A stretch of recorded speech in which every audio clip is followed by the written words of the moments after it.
Yo, what's up, team? Welcome back to J3 Entertainment. You guys know what time it is. It's review time, y'all. Yes, it is, gentlemen. And what are we reviewing today? Renfield. Movie review. Renfield, bro. Yes, The trailers got me. oh yeah, I was in. Nicolas Cage, I feel like you can't lose with him. You can't, man. Man. Either you're going to get an overact movie Yep. or a phenomenal script Yep.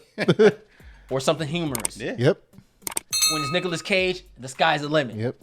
Either way, He's I'm got a enjoy good track record. What was the to be movie honest. last year? Massive Talent. Yes, with Pedro? Yeah. Damn. Yeah. You know what I mean? Sleeper right there. So, you know, I have to go see this one. I'm ready to review this thing, man.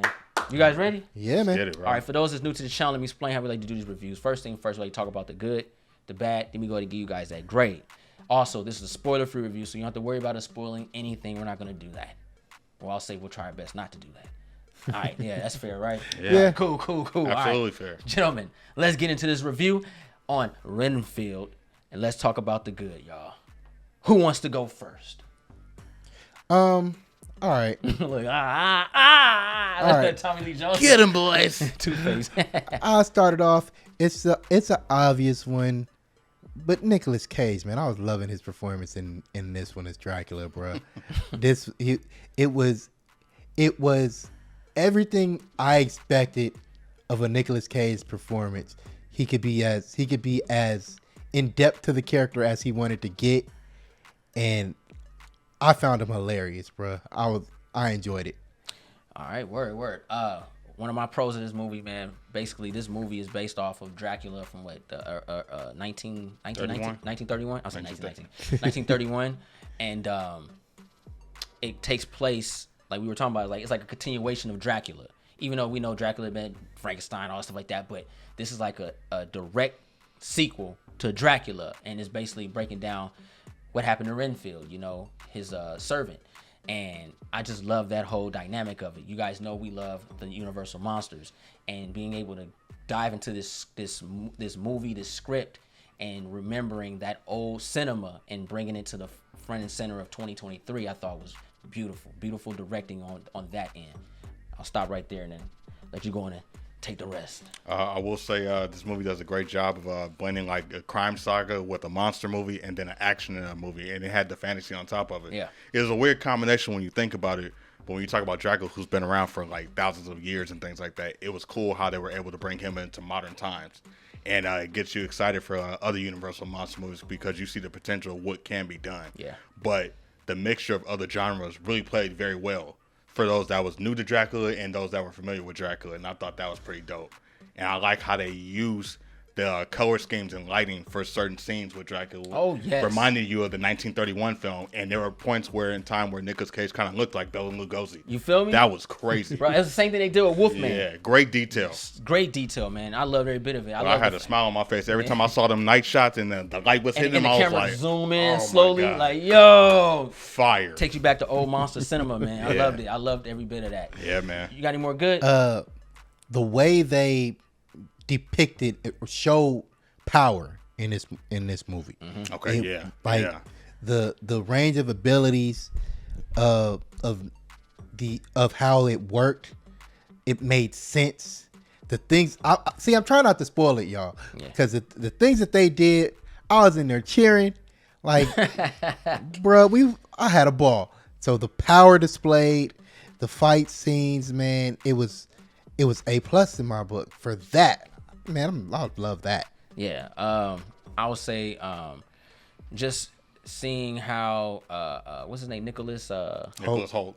Nicholas Holt, how he was Renfield and how he embodied that character and how Nicolas Cage embodied the character is really a great cinema. It had a great odd couple relationship between these two, between master and servant, and the way that script brought that to life, I thought was very phenomenal. Just seeing the depression, the sadness, and seeing the eagerness of Dracula and how he can be very convincing and how he can be very manipulative at the same time. How they basically gave you a traditional vampire movie, but threw a little Nicolas Cage in it. You know what I mean? It really, like, Nicolas Cage has a different way of acting and a very familiar way of acting. So you see a lot of Nicolas Cage bleeding off in Dracula, but at the same time, it works because you know Nicolas Cage as an actor, he knows Dracula. I mean, he grew up on this stuff. So he's able to play pretend, but in such a cool manner. And I really dug that. This was a great vampire movie. One that I think everyone should be able. It's gory, don't get me wrong, but it's fun gory, if that makes sense. It's not for children, but I think young kids can enjoy this. This is one of those has entered the Halloween lineup every Halloween. That's what I got. All right. I'm gonna say I thought the writing was actually very unique though. Oh, absolutely. I definitely not surprised, but I was impressed with Robert Kirkman and what he brought to this, his genre and his style of storytelling coming from comics. Yeah. I want to see him kind of tackle more of the Universal monsters because I like what he did, and I think he understands the nature of what Dracula is, and he understands the nature of the Universal monsters, and I think he will be a good person to bring some of the other characters to the modern times and this time, you know what I mean, and still keep that Golden Age style feel to it, but 21st centurying it up a little bit. Yeah. And I thought that was very unique though, man. And you just see what he brought, that Walking Dead violence and over the topness to this. It was crazy. Yeah, man. And I also like that they kind of gave other hints and Easter eggs to maybe possibly other movies. We don't know if Renfield's going to tie into anything, but we know that he's been around. Well, it has to because they base it off of Dracula. Right. Remember, Dracula met Frankenstein. Yeah. Creature of Black Lagoon, you know, it is what is it? Visible Man. And I think Invisible Man was in some scenes. Phantom of the Opera. Yeah. Phantom of the Opera, you know what I mean? And the Wolf Man, you know. So. But it's cool, though, because also it does kind of test the audience, like, to see, do we want more? Because we waited to see if there was anything at the end, and it wasn't. And I like that they kind of say it's over. But, you know, there's a possibility that there could be more stories because this is Renfield's POV. We never really got that. Yeah. That was dope. Any more good? I like the score. There it is. Yeah. Marco Beltrami's in my top 5 of composers. I thought he did great with the music, man. He brought some excitement to it, the action, the comedy. You know, there was time when the music was very gothic, then there was times where it was rock, and then there was times where it was electronic. So it was a good mixture of everything. Yeah. He moderned it very well. Yeah. Pacing. And the pacing was good. Pacing was good. There was never a point where I got bored or I got shifty because it just kept going. There were parts where it gave you a chance to breathe. Yeah. But it never really slowed down or dragged. They knew what they wanted to do with this movie, and they got us there, and it was fun, and it seemed like it was over right when it was really getting started. All right, I'm with it, man. Gentlemen, let's get into the bad. What do we have that's for the bad of Renfield? All right. What you got? Don't look at me. All right, bad. I'm going to say there was a few, just one performance that was kind of miscast to me. I like Awkwafina. I feel like she really didn't keep up the momentum with the other stars of the movie. And maybe it could have been the writing, but I don't necessarily think it was right. I think her performance was kind of downgraded because everybody else is so elevated and connected as far as chemistry. Yeah. I felt like she was in a different movie at times, but she's cool and I like her, but that's kind of like my only bad. Yeah, I have to agree with you on that. Ben Schwartz, right? Yeah, Ben Schwartz. It's not a bad, but he plays Sonic. And unfortunately, his voice, I guess, you know, it's a personal bad. My son loves Sonic the Hedgehog. So I'm watching Sonic all the time, and to hear Sonic say cuss words. Yeah. It's like, what are you doing? Get the hell out of here. You can't talk like that. You're Sonic now. You know what I mean? It's like hearing Jaleel White curse. That's hilarious. It'll blow me away. Like, did Steve Urkel just say the F word?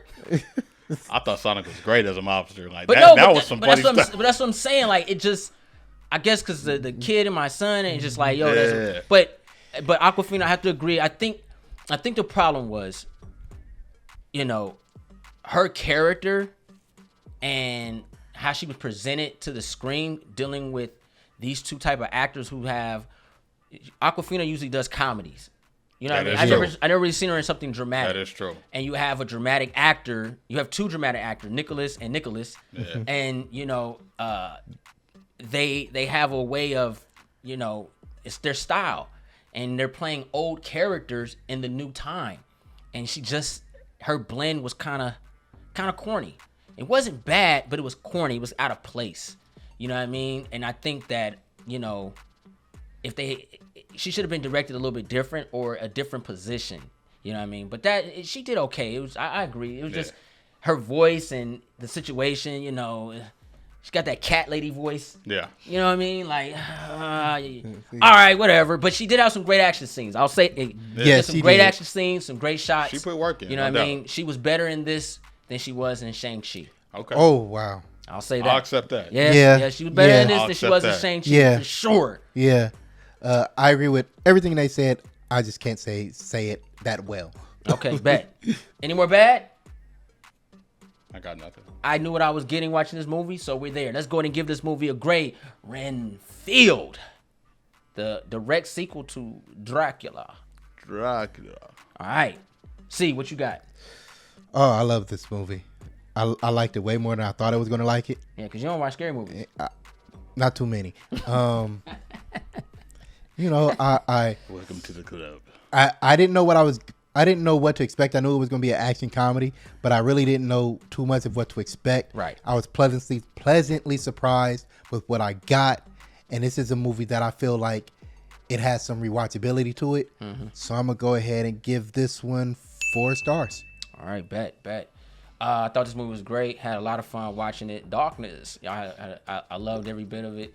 I knew what I was getting because you see Nicolas Cage in it. There's only multiple ways to go about it, so you kind of got to sit back and ride and see what character you're going to get. And we got about 4 other Nicolas Cage characters in one Dracula. Mm-hmm. Yeah, like I seen it. I was like, oh, I know that movie. Yep. You know what I mean? Got him. Like he's going to give you some Nicolas Cage scenes, and I think that's the best part of the whole movie because you have fun with it. It's a movie going experience. Universal Monsters, I think, has found their ways back if you're going to play with it like this. But I also want to see him in a little bit more serious role.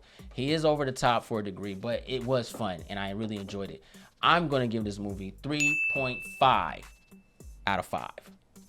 All right, man. I had fun with the movie. I thought the director did a good job, Chris McKay. The cast is cool. Great blend of action, fantasy, horror, and crime epic.